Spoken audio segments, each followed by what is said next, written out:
مضمون خاتم النبیین حضرت محمد صلی اللہ علیہ وآلہ وسلم۔ خاتم النبیین حضرت محمد مصطفیٰ صلی اللہ علیہ وآلہ وسلم وہ شمع اجالا جس نے کیا 40 برس تک غاروں میں، ایک روز چمکنے والی تھی کل دنیا کے درباروں میں۔ اس کائنات میں حضور سرور کائنات خاتم النبیین حضرت محمد مصطفیٰ صلی اللہ علیہ وآلہ وسلم کی حیثیت بے مثال آفتاب درخشاں کی ہے، جو غار حرا سے طلوع ہوا اور ساری کائنات پر چھا گیا۔ آپ صلی اللہ علیہ وآلہ وسلم کائنات کی عظیم ترین شخصیت ہیں، جس کی نظیر ازل سے ابد تک ممکن نہیں۔ آپ صلی اللہ علیہ وآلہ وسلم بے مثل نیر اعظم ہے۔ جس طرح سورج نکلتا ہے تو موجودات عالم کی ہر چیز کو روشن کر دیتا ہے، اسی طرح آسمان روحانیت کا نیر اعظم انسانوں کے قلب و نظر کو منور کر رہا ہے۔ اس نیر درخشاں نے کفر و دلالت کی تاریکی کو نور سعادت میں تبدیل کر دیا اور دھندلکوں کو ختم کر دیا، جو انسانی ذہن و قلب کا احاطہ کیے ہوئے تھے۔ آپ صلی اللہ علیہ وآلہ وسلم وہ عظیم انسان ہیں جن سے زیادہ کسی کی تعریف نہیں کی گئی۔ یہ بھی حقیقت ہے کہ کسی نے ان سے زیادہ اپنے خالق کی تعریف بھی نہیں کی۔ جس عظیم انسان کی تعریف خود خالق کائنات کرے اور جس کی تعریف خود رب کریم کرے اور اس پر درود و سلام بھیجے، اس سے بڑھ کر کون سی شخصیت ہو سکتی ہے؟ کون ہے جو اس عظیم انسان کی تعریف کا حق ادا کر سکتا ہے؟ شاعر نے یہ کہہ کر مبالغہ نہیں کیا تھا کہ بات از خدا بزرگ توئی قصہ مختصر۔ آپ صلی اللہ علیہ وآلہ وسلم کی ذات گرامی موجودات عالم کی محسن ہے، رحمت للعالمین ہے اور خدائے تعالیٰ کی رحمت کا سرچشمہ ہے، جس پر خداوند کریم اپنی رحمت کے خزانے لٹاتا ہے، جہاں سے رحمت مخلوقات میں تقسیم ہوتی ہے۔ ہم رسول پاک صلی اللہ علیہ وآلہ وسلم پر درود بھیجتے ہیں۔ اس کا مقصد یہ نہیں کہ رسول صلی اللہ علیہ وآلہ وسلم ہماری دعا کے محتاج ہیں۔ اس کا مقصد یہ ہے کہ رسول پاک صلی اللہ علیہ وآلہ وسلم پر زیادہ سے زیادہ خدا تعالیٰ کی رحمت نازل ہو، تاکہ آپ صلی اللہ علیہ وآلہ وسلم کے خزانہ رحمت سے زیادہ رحمت مخلوقات میں تقسیم ہو۔ نبی خدا تعالیٰ کا خلیفہ ہوتا ہے، اس لیے سوائے صفت معبودیت کے تمام صفات خداوندی کا عکس اس میں موجود ہوتا ہے۔ خدا رحیم ہے، اس کا نبی بھی رحیم ہوتا ہے۔ خود خدا قرآن کریم میں اس کی تصدیق فرماتا ہے۔ ہمارے آقا حضرت محمد صلی اللہ علیہ وآلہ وسلم رحمت مجسم ہے۔ آپ صلی اللہ علیہ وآلہ وسلم کی تمام تر تعلیم رحمت کی تعلیم ہے۔ آپ صلی اللہ علیہ وآلہ وسلم نے دنیا کو ظلمت سے نکال کر نور عطا کیا۔ آپ نے خدا اور اس کے بندوں کے درمیان رشتہ قائم کیا۔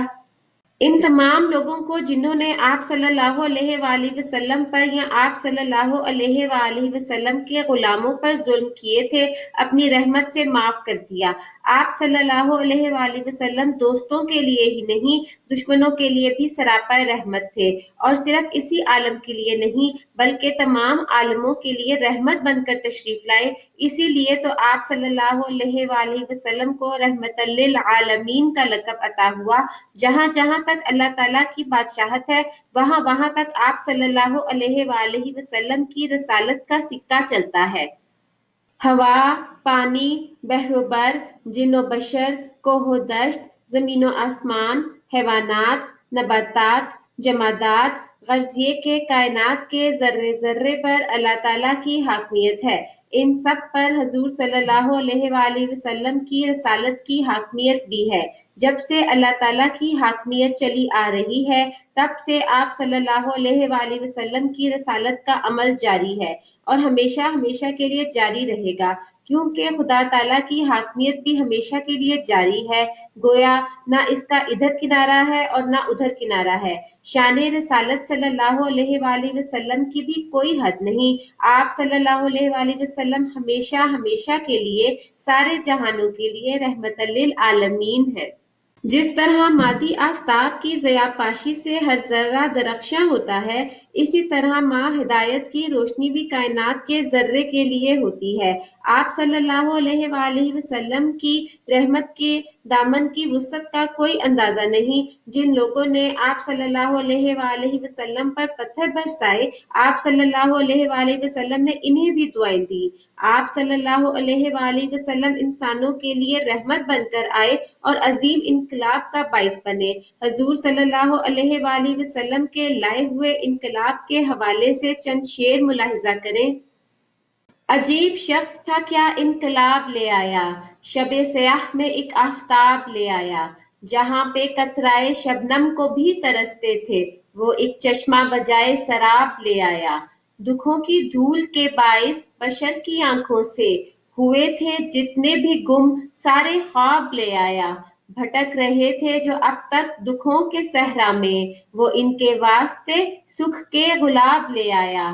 جھلستی دھوپ میں تسکین قلب کی خاطر، کرم کی بارشیں وہ بے حساب لے آیا۔ جب تک حضور صلی اللہ علیہ وآلہ وسلم کی محبت ہمارے رگوں پے میں سرایت نہ کر جائے، ہمارا ایمان مکمل نہیں ہو سکتا۔ محمد کی محبت دین حق کی شرط اول ہے۔ اسی میں ہو اگر خامی تو ایمان نامکمل ہے۔ اگر ہمارے دل میں حضور صلی اللہ علیہ وآلہ وسلم کی محبت ہو اور ہم اس محبت کے تقاضے بھی پورے کرنے کی کوشش کرتے ہوں تو ہماری سیرت میں اسلامی رنگ پیدا ہو سکتا ہے اور ہم دین و دنیا کی ہر نعمت سے مالا مال ہو سکتے ہیں۔ کی محمد سے وفا تو نے تو ہم تیرے ہیں، یہ جہاں چیز ہے کیا، لوح و قلم تیرے ہیں۔